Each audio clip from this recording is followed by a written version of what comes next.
Out by telling you that I was born and raised in the suburbs of Chicago, in Oak Lawn. Does anybody know where that is? A few people. My parents were also raised in the suburbs, Cicero, Berwyn, Oak Park. So there was this little area that was kind of our stomping ground as I grew up. We rarely traveled outside of that area. We had everything we needed there, from grocery stores to grandparents. Everybody was, and everything we needed was within a 45-minute ride, usually much less than that from where we were. We lived within this very neatly organized grid of city streets, and there were neighborhoods and business districts, and it was all set up so that everybody had the best of what they needed. And aside from one trip to Starved Rock when I was young, in a time long ago and far away when there were no guardrails and no fences for the protection of the public, a trip in which my greatest memory from this trip was the intense fear that I had that one of my younger brothers would get too close to the edge and fall to their doom. Aside from that trip, I had very little experience with being in high places. I share this with you today so that you might get an idea of what it was like for me the first time I got to get a glimpse of the world from higher ground. I was completely awestruck by the view of the Rocky Mountains the first time that I flew over them. I was in my 20s. And then the first time that I traveled across the country in a car, and I saw those same mountains just kind of jutting up out of the plains as we were approaching them, it took my breath away. And the very first time that I viewed the world from a lookout point high on a mountainside on a clear day, I was overwhelmed by the beauty. This beauty was clearly not created by human hands, and I began to appreciate the wonder and the glory of our Creator God in a way that I had not been capable before that experience. My worldview that day was changed forever, was changed for the good. Until that experience, I could not possibly even have begun to imagine, yet alone perceive, my place, my small but very wonder-filled place in such an enormous world of beauty. And to this day, I always feel like I can sense God's presence more easily, as if God were somehow nearer in the high places.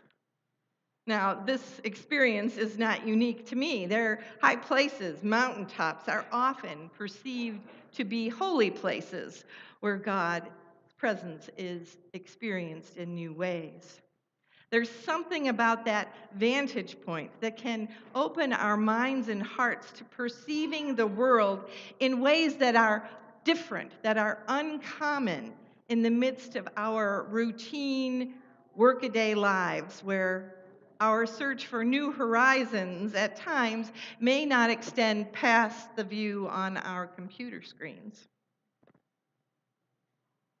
It is significant that Jesus took his friends, Peter, James, and John, up on a mountain on that Transfiguration Day. Perhaps it was necessary. Perhaps it was necessary for them to get away from the crush of the crowds that seemed to follow Jesus everywhere he went in those days. Perhaps it was necessary so that they could gain a new perspective. Perhaps Jesus needed a little time out, a different vantage point, so that he might be strengthened for the next leg of his journey on earth, which he was on his way to accomplish in Jerusalem. Perhaps Jesus needed his friends. Perhaps Jesus needed them to know him, to see him in a way that was bigger and grander than the way that they already knew him. Perhaps he needed their support, or maybe he wanted them to be strengthened for what was yet to come. Today, we, on Transfiguration Sunday, stand with Jesus and the disciples in the high place at a pivotal point in Jesus' journey toward the cross. We've just spent the last 7 weeks in the season of Epiphany listening to stories that reveal the wonder of Jesus as both human and divine. Stories that make known the very real presence of God with us.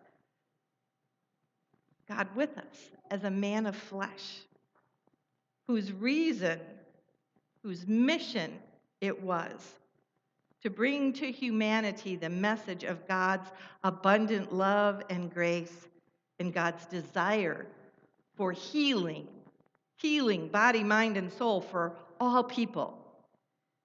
For all people.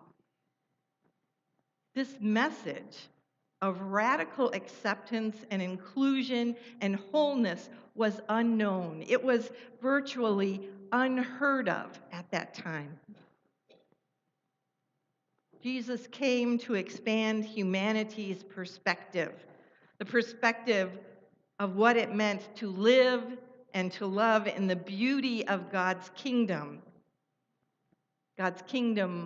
on earth as in heaven, as if it's in the high place. And all the while that Jesus was revealing God's plan for healing the brokenness of this world, with this unprecedented call to love and compassion for all people, he was simultaneously irritating and aggravating the folks whose perspectives were quite limited and whose horizons had been bound by centuries of following the law and doing the things that they had always done, century upon century. All the while, Jesus taught love and inclusion. All the while, he brought healing and wholeness to people. He was stepping closer and closer to the moment of his absolute rejection by the very ones that he had come to heal and to love. We stand together here today at the high place, looking upon Jesus' radiance, sometimes looking a little bewildered like his disciples were, but we're still trying to soak up the wonder of Jesus' extraordinary presence with us. We stand together on the precipice of Lent, during which we will follow Jesus to the cross, and we will witness again in those who rejected Jesus our own inclinations to hold on to what was traditional or comfortable or self-serving. It's an unfortunate truth, at least in my experience, that the wonder of the time up on the mountaintop fades away rather quickly once we get back to the plains or to the city grids or to the pressures and the responsibilities of our everyday lives. Our culture, our world invites us to pursue personal well-being above all else, even at the expense of other people. And when we listen to that enticement, we can forget God's bigger perspective, God's much bigger plan, what that view from the mountaintop is, so to speak, to bring reconciliation and healing to all people. I would dare to say that we could all use more time. We could all use more time on the mountaintop with Jesus, that we might be reminded of that view from the high place and the beauty of the good news of Jesus, Son of God, come for the healing and wholeness of all people, that we might be strengthened, that we might be able to be a little bit more faithful in the ways that we choose to live and to love on earth as in heaven, as if in the high place. But just when we might be tempted to despair over our inability to hold on to God's mountaintop perspectives, there is more good news. Good news that is found in those last verses of today's gospel text.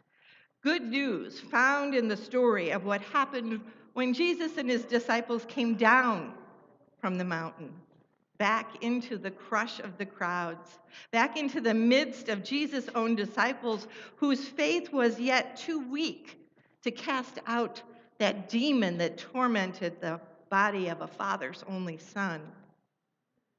Jesus came down off the mountain, back to be among the ones who seemed in that particular moment to try Jesus' patience a little bit. But the good news is, it's found right there in Jesus' response. In the midst of all of these followers, flailing faith and failures and fears, Jesus hears the plea of that desperate father. And Jesus heals the son. Jesus comes down off the mountain with his face already set toward Jerusalem, and he continues to heal. He heals all the way to the cross and through the resurrection, providing mountaintop hope and amazement with the glorious perspective of healing and new life for all people, for you, for me, for all the world. And that's good news. Amen?